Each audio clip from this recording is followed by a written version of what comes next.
So, hi, thank you all for coming. I know it's late and late in the afternoon, and this is going to be hopefully, okay, it's going to be a different kind of talk that I'm usually giving. It's going to be very, very light on the data and on the graphs, and heavy on the sort of vision and hope and dreams kind of thing, because a lot of you I know, and I kind of sort of want to vet some of these ideas out to those of you who have known me for so long and have a sense of where I've been and I want to tell you a little bit about where I'm going. So, let's get started. So 3 years ago I gave a talk right before leaving. I'm going to try not to cry about this.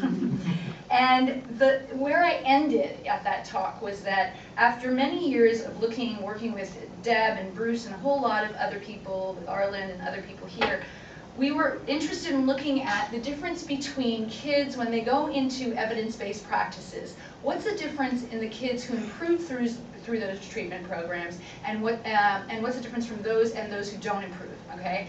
And we looked at a whole lot of things. We looked at parent-child interactions, but one of the more interesting things that came out of there from my perspective was a finding that was very unexpected, at least for me and the rest of the group. We did some EEG studies with these kids who went through treatment, and what we found, and then replicated, which never happens in neuroscience, is that when we were successful, the difference between kids who improved through treatment and those who didn't, when it was successful, there was something that was changing in the brain processes that regulate emotions. And in particular, so remember, these kids came into the treatment programs for their aggressive behavior problems. And so what we wanted to look at was what happens in the brain, what changes when these kids get better.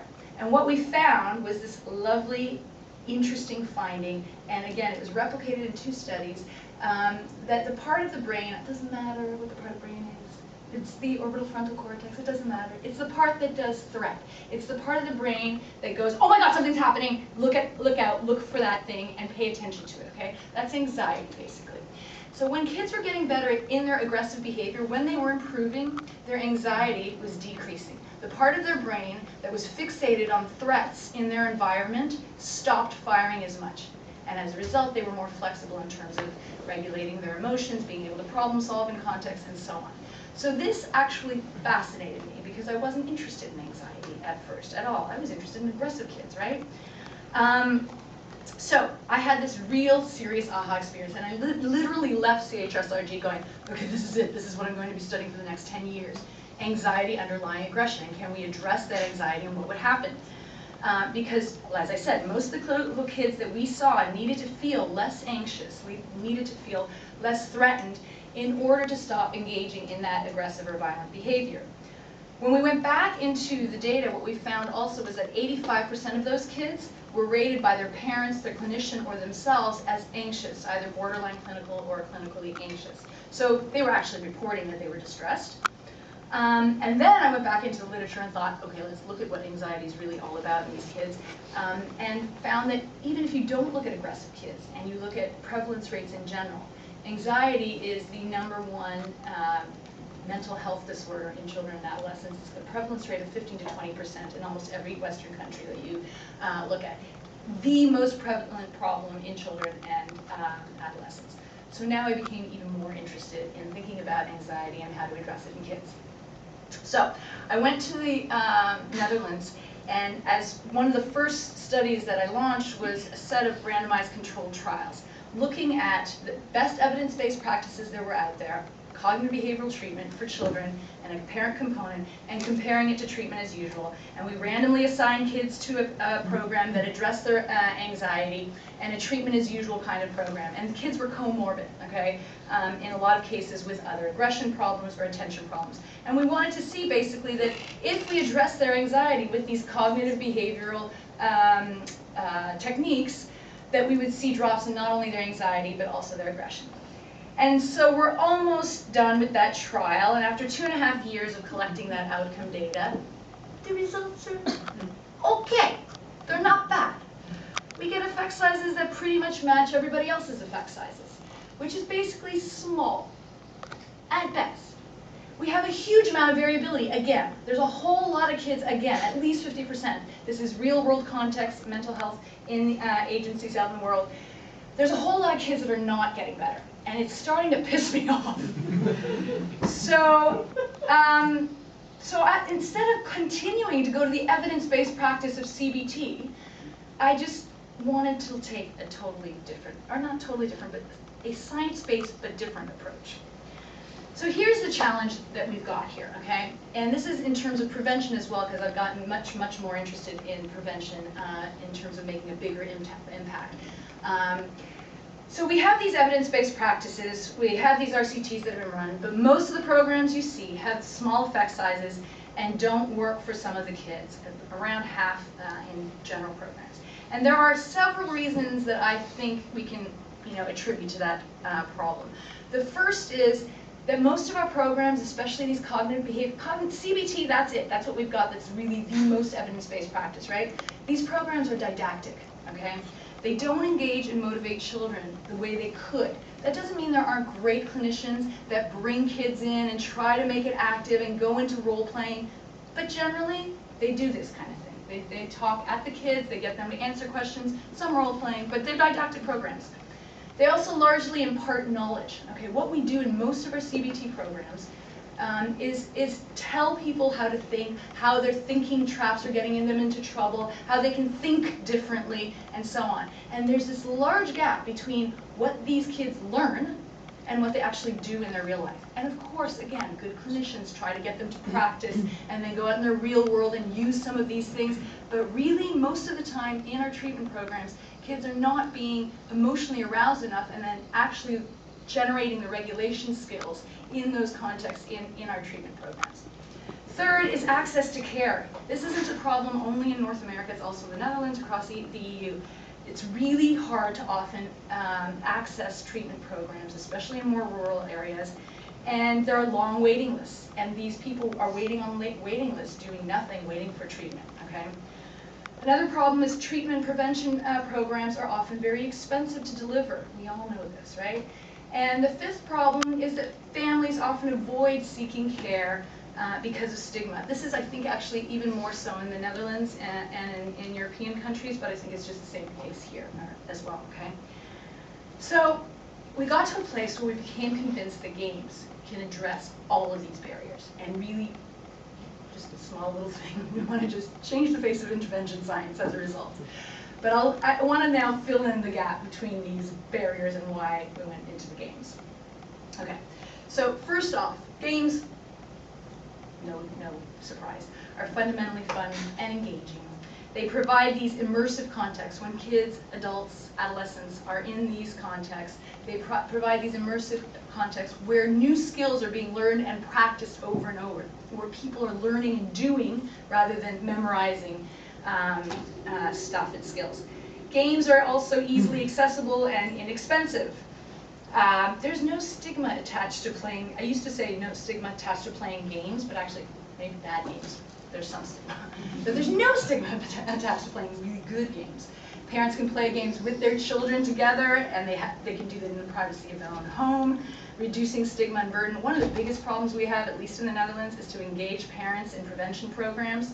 If you can get parents to get engaged in games that might be helping their kids, that might be a very interesting way to address that problem.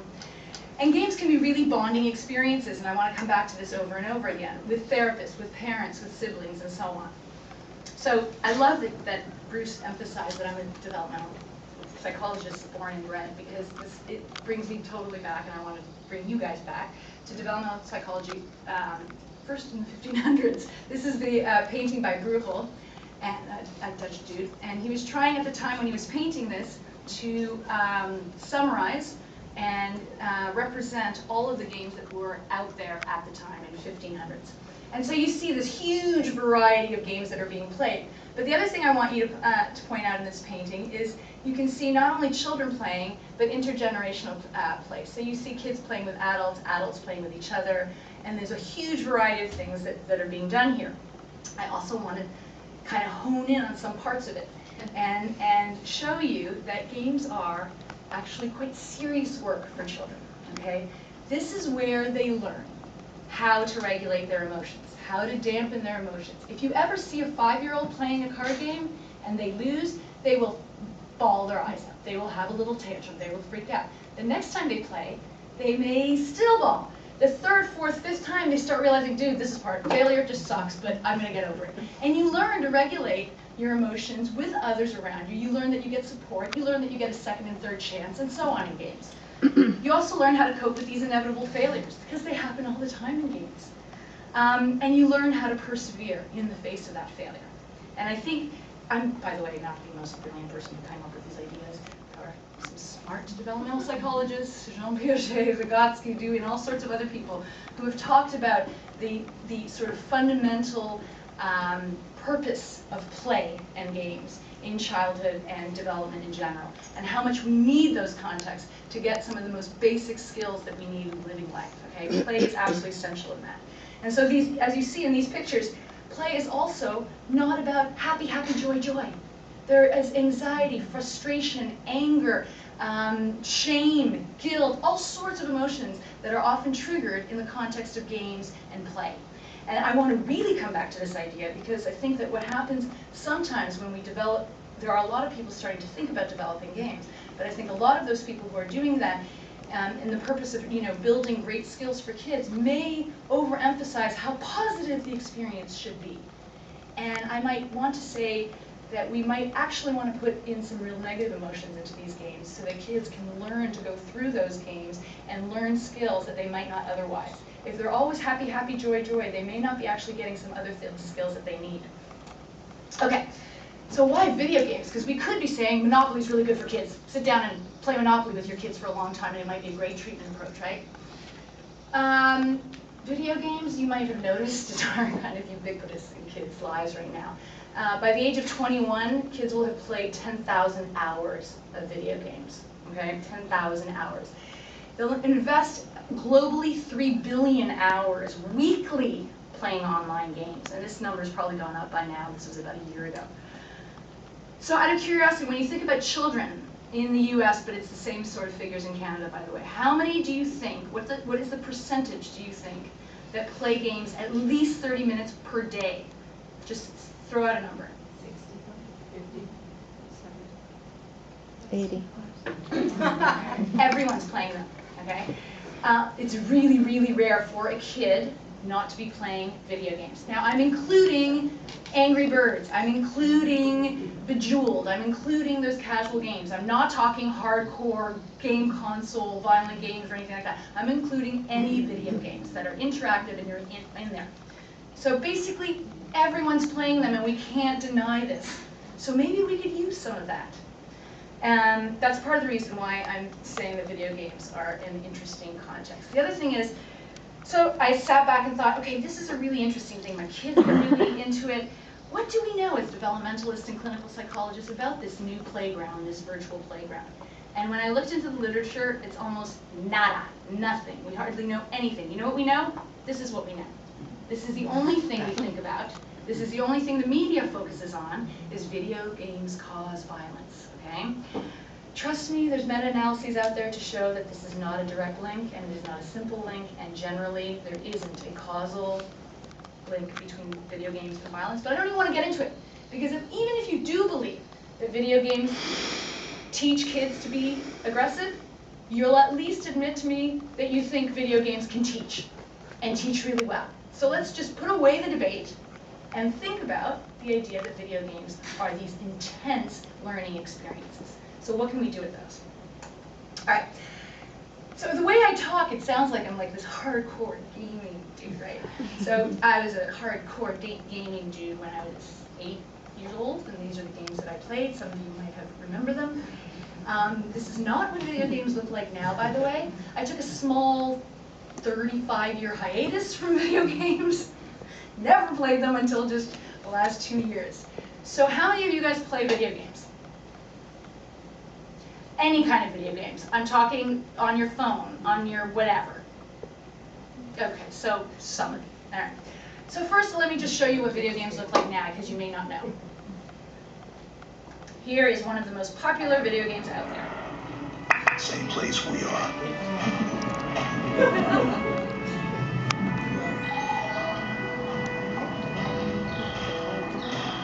You are playing this dude. called the classic first-person shooter. You're behind the gun and you see all these things. You're tracking how much health you have. Additional forces. You're tracking what this Can you get woman us is down to the saying ship? about some Affirmative. strategy. Setting a waypoint for I've never played this by the way. Let's go. And you're tracking, obviously, the gremlins that are about to kill you. Hyper realistic. Ish. As realistic as a jungle is. I don't think we're the only ones in here. Keep your eyes open.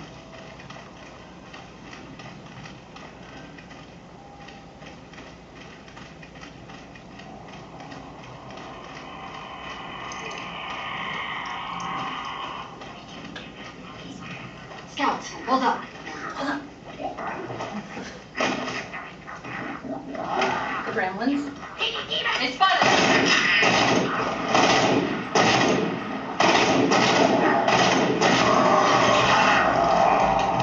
Alrighty. That's Halo 4, one of the most popular video games out there. Halo 4 made more than $220 million in the first 24 hours of release. Okay? A lot of money. A lot of people are playing these games. Okay? And why should we care? Not only because these games are really popular with children and adolescents, and not only because they're bigger business than movies, 8 times usually is the figure, bigger business than Hollywood movies, but because games like Halo also confer benefits. And first of all, I'm not being ambiguous about this. Games, first-person shooter games, there's lots of evidence and meta-analyses to show that they actually confer cognitive benefits that you would not otherwise get from classroom teaching, or that it would take a whole lot more classroom teaching to get those same benefits. Usually those cognitive benefits are lumped under spatial skills. Spatial skills means you're tracking a whole lot of stuff going on at the exact same time, you're problem solving at an incredible rate, and you're constantly updating what you're problem solving at a very, very fast rate. Those very same spatial skills is the #1 predictor of the science, technology, engineering, and mathematics expertise. And those 4 is what we actually need to get our kids good at. So I'm not saying go get your 8-year-olds to play Halo, but I am suggesting that throwing the baby out with bathwater may not be a good idea, okay? And also, especially thinking about what parts of these games we could take out of them and, you know, basically amplify the good, and maybe get rid of a few guns just because it kind of creeps me out. It may not creep you out, which is totally fine. So there's lots of, Daphne Bavalia is the big expert in this area, and there's lots of research, literally something like 50 studies showing over and over in randomized experimental designs that you get these cognitive benefits. And so what we did was we wrote recently a review and just got accepted to American Psychologists. And the reason I'm saying this is not to boast, and to my father figure and my father actually, that I got a paper in American Psychologist, but more to say people care, because the title of that paper was The Benefits of Playing Video Games. And the first part, the biggest part, was on cognitive benefits, but there was also a part on motivational, emotional, and social benefits. And there is some really interesting data coming out that video games can confer benefits on all 4 of these levels. So, read it and you'll see. And I want to make the point that not all games are created equal. So I don't want to create Halo, and I don't want to study Halo's effects on 8-year-olds or my 7-year-olds. There are other really interesting games out there that are emerging more and more, especially in the independent game design world. Here is one of my absolute, it is my favorite. How many of you have ever heard of or played Journey? Oh, wow. Who are you guys? I never get people who know this. That's fabulous. Okay, well, Journey is a very different kind of game. Here you'll hear the, I met this guy actually, he's this most intense, wonderfully autistically inclined, not artistic, well he's artistic as well, incredibly obsessed with emotion and how to elicit it in different kinds of game contexts. Genova Chen is the artistic director of Journey, and listen to how he describes this game. But of course, on the road, on the hero's journey, there's temptations. There's moment where you're lost, and then eventually you grew up, right? You figure out where you're going, and through struggle, you overcome yourself. and you reach the transcendence. The last third of the game is my favorite. A lot of people will like, I think, the first half for its fun and its excitement. The last half of the game is very special to me because it makes me think about all the people that I have met in my life, how those people are important to me, and how I've gotten to where I am. One of the things I love about That Game Company games is it allows you to project yourself into the game. The things that are going on in your life and the things that you feel, you can attach yourself to things and those experiences that happen in the game, and they help you resolve and look at those things in a different way. And that's really the special part about their game. So I think it's a very individual experience for everyone, and for me, it's very potent. Okay, a really, really different kind of game, all right? And the music, by the way, was nominated, the first game that was ever nominated for a Grammy Award. And let me just say, it's a pretty intense experience playing it. So there might be some elements that games that we can pull from games that might benefit kids and adolescents in this really kind of intense thing. One of the things that Journey gives you is this intense experience of flow. The game game mechanics that they developed makes you feel like you are surfing or swimming or something, and and we know that simple experiences of flow are related to general sense of well-being in all sorts of ways in our lives. We also know that bonding with social others successfully instills confidence, safety, resilience, a sense of wonder and possibility. And Journey has this beautiful mechanic where randomly people pop up and they're real players out in the world online, and you can't text them, you cannot talk with them.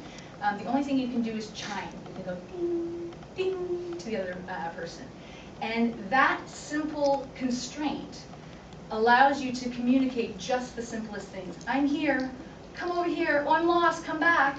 Really simple things that give you the experience of being connected to others in a really profound way, and you have to just play it to believe me, so whatever. I can't, that's the whole point, is you have to play to get the experience, and you can't watch to really get the experience.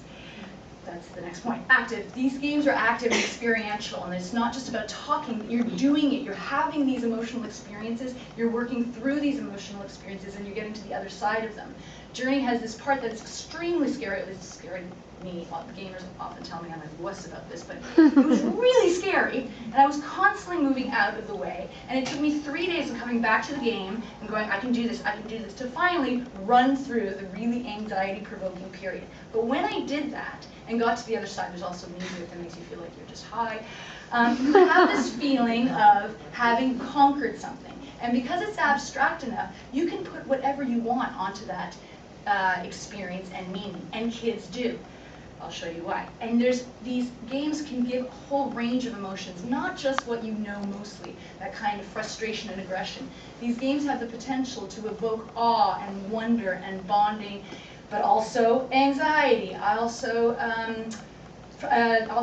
things like sadness. If you read the things that people talk about when they've had the experience with Journey, about the sadness and overcoming the sadness by going through the game, they're really intense experiences. You heard that guy say you struggle, and only by going through that struggle can you reach transcendence. And it's not that I think I'm going to make games that will reach kids' transcendence, but still, the essence of resilience and emotional resilience is having gotten through something that was really tough. That's what we want to do, right? You heard also the other guy say you project yourself into the game and it helps you resolve your own real-life issues. It's very individual. And this sounds a lot like what we want to do when we think about children and playing and play therapies and so on. So there's a lot of potential in these kinds of contexts. And I said this is a very weird kind of presentation, so these are my kids. And I wanted to give you one more sense of this, because this game has been played by 5-year-olds all the way up to 85-year-olds. And I just want to give you the sense of how many different kinds of emotions. This is the end of the game, okay? And these are my 2 kids. He doesn't have anything in his mouth, by the way. He's just excited or something.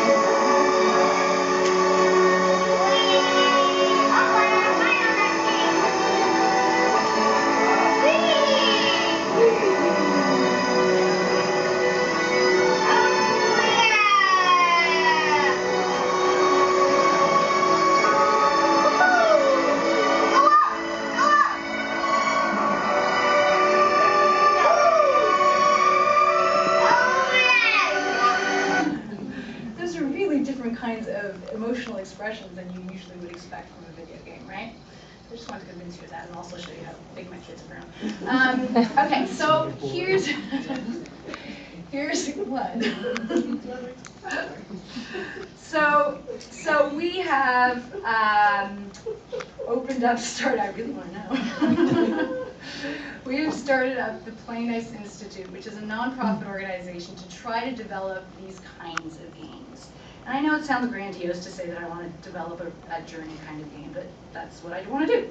And we want to develop these games, do some very hardcore scientific research, randomized controlled trials on these games to see whether we can develop strategies to promote emotional resiliency skills through games that children love to play.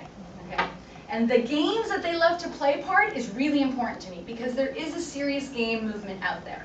I'm not the first person to think about video games can change behaviors or thoughts or teach. In the educational and medical fields, it's booming, it's huge, taking serious games or gamifying certain things. However, and I don't know how to say it nicely, a lot of the games are boring, really boring. And these kids wouldn't pick them up unless you told them, look, you gotta play this. It's better than reading a book, just play this game, okay? We want to develop games that are games that kids will pick up on their own. And that, by the way, may have some nice benefits, but that's not the part that I want them to remember. And we want to base these kinds of games on the idea of empowerment that you get from developmental psychology and positive psychology. And when we talk about empowerment, we're not talking about a lot of other things that maybe some people might be talking about. What I'm talking about here is authentic optimism towards everyday challenges. And when I say authentic optimism, I'm not being cheesy. I'm talking about being optimistic because you've gone through bad stuff and now you know that you can get through it again. You have learned that you're strong enough to get through those things. So you're authentically optimistic, not grandiosity, but you're authentically optimistic that you can go through some struggles. Resilience in the face of failure, something really basic you want to teach kids. I'm going to fail a bunch of times. We all are going to fail a bunch of times. But to get back up and try again over and over, this is what we want to develop games for. And self-efficacy in overcoming difficult emotions. So I want kids to have the experience of difficult emotions in a relatively safe context of a game and be able to get over those emotions or overcoming their hurt impact. And you learn that hopefully through these games that we can develop. Empowerment is not feeling happy all the time, so it's not the happy kind of thing that we want to do, or a grandiosity or a sense of entitlement. And we know that empowered children become adolescents who are socially and emotionally skilled, resilient against anxiety and depression, and academically motivated and successful. And so the really important part that I do want to emphasize is that if we don't want, I keep saying this, but I want to say it one more time, is we really want to partner up with commercial game designers because we don't, as psychologists, do a very good job of developing these games. And kids will catch on. And if kids catch on, they'll feel manipulated. And the whole idea is to bring them into this play process. And it's this trusting sort of social bonding experience of going, isn't this cool? And when they're bored and clicking going, really, this is kind of lame. This is so lame, Mom. It's not going to work. It's not going to give them any kind of new skills. So this is the chocolate-covered broccoli problem that we want to avoid. So what we've done with the Play Nice Institute is partner up with some of the pretty cool commercial game designers. One of them is Robin Hunnick, who is the executive producer of Journey, and she has 20% of her company she does pro bono work.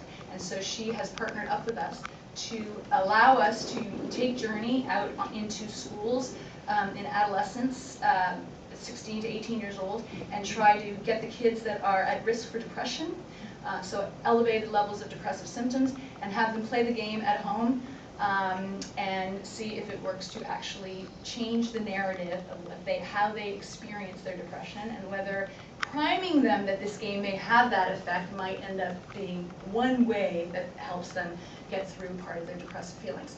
So that's one way we're going to do things with the Play Nice Institute, is to sort of partner up with people that already have developed these incredibly moving games.